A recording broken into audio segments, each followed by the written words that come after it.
rooms.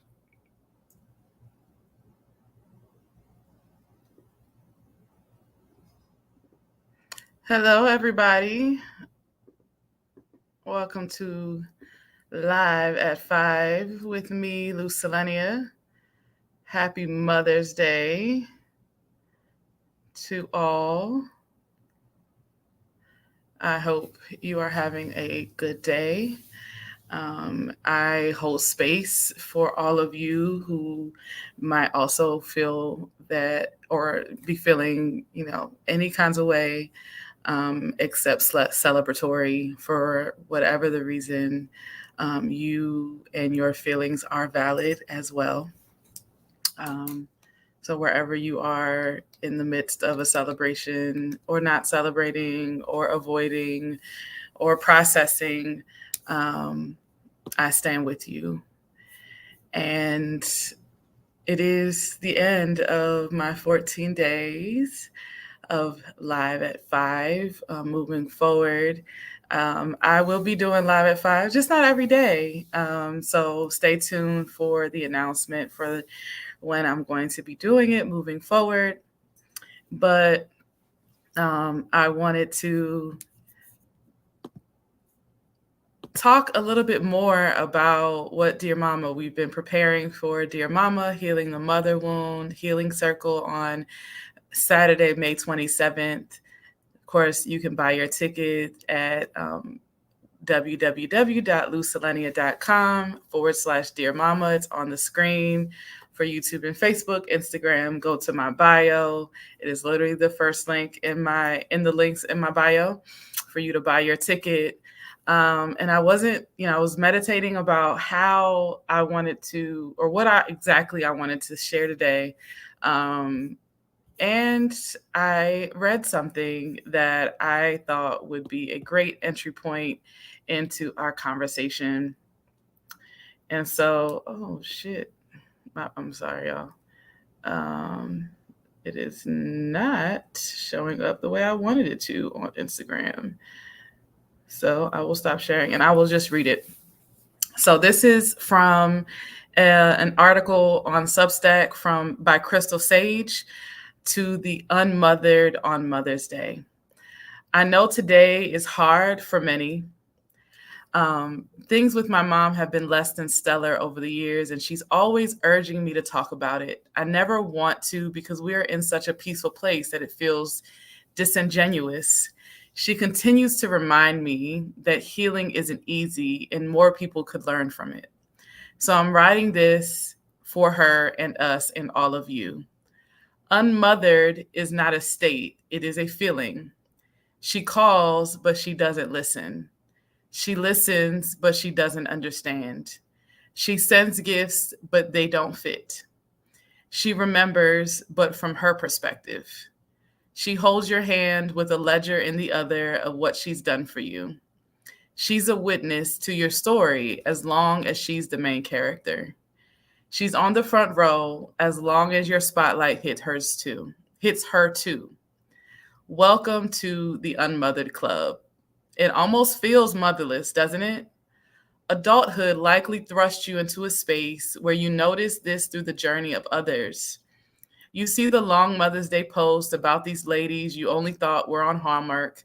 You date someone whose mama calls you their child. You hang with your friends around their parents and are nervous because it's so peaceful. Yep, you're unmothered. And that adult realization usually is followed by grieving. That grief is hard and it's so real, but you have to call it what it is, so wade through it. Obviously, it's much longer. I'm not going to read the whole thing, but I deeply resonated with that. And I knew that others would too, which is why I wanted to share that, because it is that process of grief, wherever you are. It is a healing journey that I want to speak to today, because it is a unique experience to have a mother, know your mother, have a relationship with her, but still feel unmothered. whether she's still on this earthly plane with us or whether she has gone on to wherever you believe they go. But and that's even, you know, a unique experience that I don't know, to feel unmothered and by someone who has passed on, and not be able to process that with them and not know where you go with those feelings. Well, Dear Mama is one of those places that you can come with wherever you are on that journey, and it'll be a safe place for you to come and share however you feel about your mom, to be able to, you know, maybe even acknowledge that she did the best that she could. But Dear Mama, Healing the Mother Wound is going to be a place where we are centering our experience as being mothered or feeling unmothered by our mothers. So we will come and we will break bread. There will be a beautiful brunch spread for all of you. I feel like we feel better when we're eating, we're feeding ourselves, and then we're going to open up with a meditation, a centering meditation that I will lead us all through, just to clear the energy and to set the intention for our time together. And then we will transition to a little bit of education, again, just to set the intention on what the mother wound is, how it might have impacted us. And then we will open the floor to all the attendees to share however they feel most comfortable on their experiences. What was your experience growing up? What is your experience now with your mother? And how you see that being manifested in your life. Then we're going to talk about ways in which we can reparent ourselves, how we can show up for each other, how we can rebuild that relationship with the idea of mothering, even if, and maybe even rebuild that relationship with your mother if you so desire, if they are so desiring, and how you can start to rebuild that relationship to be maybe better, different. However, you are going to be empowered to take the lead on what you need and want that to look like now, and how you may change. It might change for you. And then we're going to do a community ritual where we are going to honor the legacy of motherhood in our lives, not just our mothers, but their mothers and their mothers and their mothers. For those who are just joining, I am laying out what Dear Mama is going to look like for those who are going to be present. And so that is going to be the framework, but the beauty of it is with your energy, with your presence, it can be and likely will be whatever we need it to be in that moment. And so there's going to be a lot of space for us to co-create what this event is going to be, while I lead and guide us through what it looks like to heal the mother wound. Unfortunately, healing isn't a one-day thing, or fortunately, however you look at it. So I'm not going to lie to you and promise that you're going to leave and be like, everything is fine. But you will leave with tools. You will leave with community, and you will leave with a sense of direction. And you will also be receiving a copy of my ebook, Healing Eve. My bad. Healing Eve, and a discount to the actual physical journal that is going to accompany the Healing Eve book. And it's Healing Eve, Releasing Generational Trauma and Nurturing the Child Within. And some of the chapters in Healing Eve is going to be understanding the mother wound, recognizing the signs, understanding the role of spirituality in healing, setting boundaries, forgiveness and letting go, cultivating joy and creativity, embracing your true self. And so I thought it was important that not only will you be receiving the space and the tools and the community, but that you're also going to be able to take home some resources to help you on your journey. And then with the journal, obviously there'll be space for you to write, but there'll be affirmations for each and every single chapter that correspond, and then questions that go with everyone to prompt you on the journal. So with chapter 1, for example, that's understanding the mother wound, one of the journal entries is to think back to your childhood and consider the ways in which your relationship with your mother has impacted you. Write about a specific memory or experience that stands out to you and how it made you feel. What emotions come up for you when you reflect on this memory? And how does it relate to your current relationship with your mother?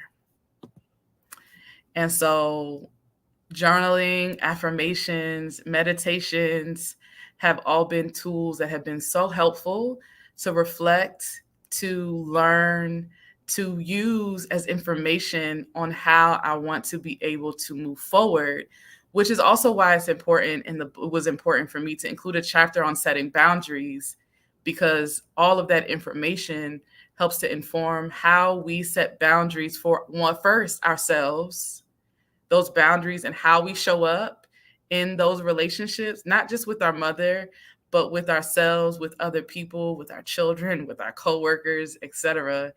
But then also how to set boundaries with them and what we allow and what we show up for continually in our relationships. And so we will end our session with that community ritual to honor the legacy of mothers that come before us, as well as the mothers that will come from us, and ourselves as mothers, if you are a mother. And then we will have room to do and talk openly again, and just to share with each other. And then we will close with a centering meditation to cover us as we go out, because it is something that I recognize is hard. It's not easy to talk about. It's not easy to be honest about. But I honor all of you that have been joining, honor all of you who have been coming, who are planning on coming, who have already bought your ticket to come, to be brave and to be courageous, to take this step in your healing journey. That I'm going to be showering you with love, with gifts, and with affirmations before you leave. So you don't leave feeling uncovered, like you just been, ripped the Band-Aid off, and now what do you do with this open wound? And so that is my intention, my goal, what I've been preparing for, what I'm hopefully preparing you all for Dear Mama on Saturday, May 27th, Healing the Mother Wound, Brunch and Healing Circle. It'll be at 11 a.m. in Baltimore City. Everyone who buys a ticket obviously will receive the address and all of the information on where to come. And you just come and bring yourself and bring your own intentions, because it's not just about me. I'm just a light and a guide to take you to start you on this journey, or to support you.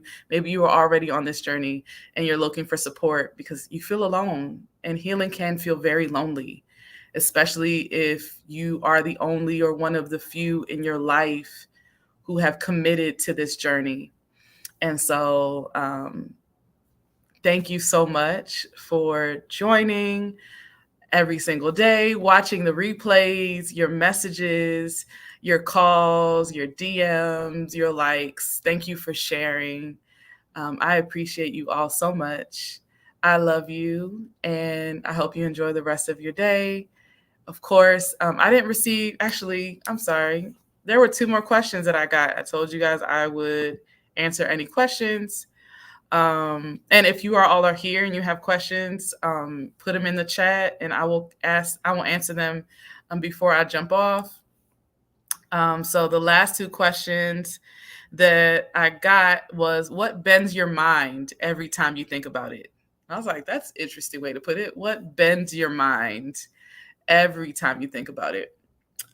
Um, Nowadays, what bends my mind a lot is just my experience in life before I knew that I was autistic and had ADHD.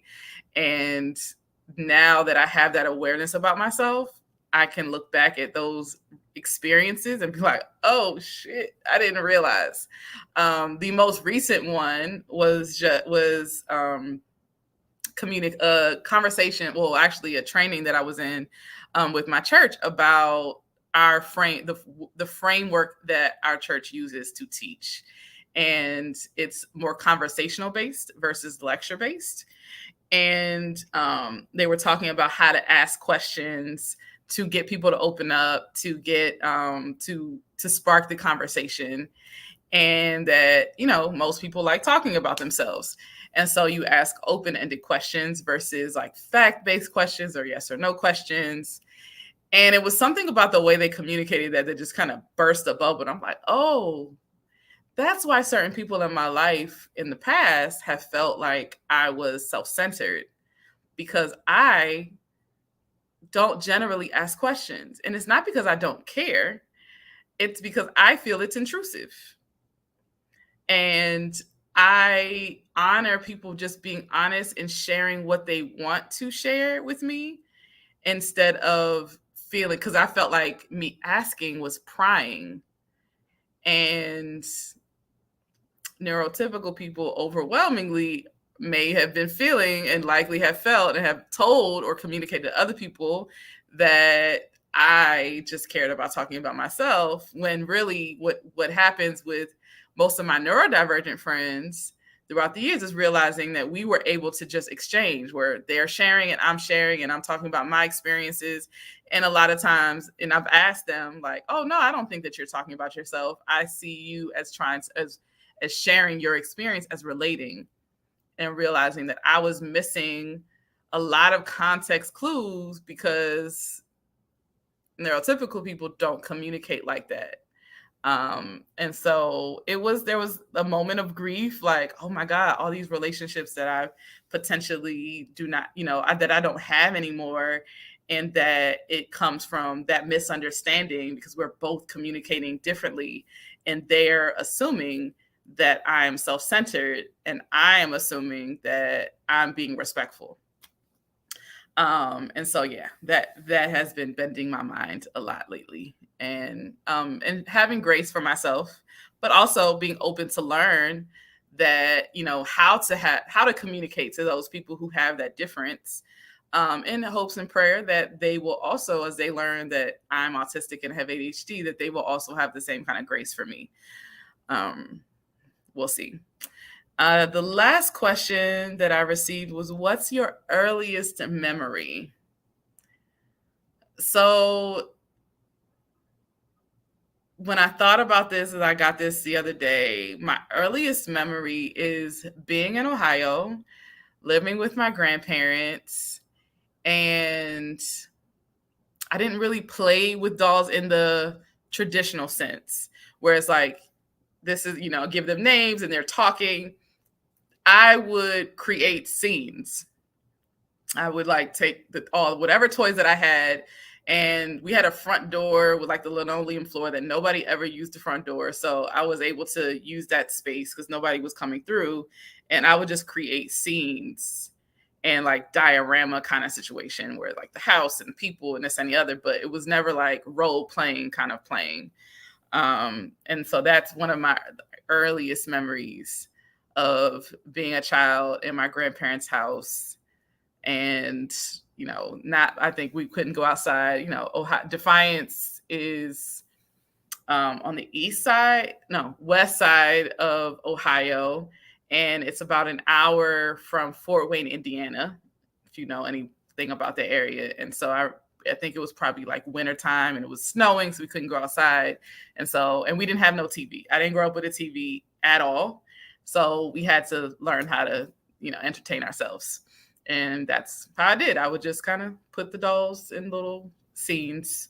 And then once and it wasn't like I moved it. It was like once I set my scene, it was just there until I had to clean up. So yeah, those are the questions I have. But after this, I'll be doing Live at 5 once a week. I'm thinking maybe Mondays, but we'll see. I'll let y'all know. And so once I do those, you can always, I'll do time for a Q&A during those times. So you guys get to know me better and get to share and maybe even do Live at 5. And I'll be asking some of you to join me so we can have some conversations about this stuff on the socials of media. So you guys have a great one. I'm going to jump off and enjoy the rest of my day. You guys be as radiant as the sun as always. And I love you. Bye-bye.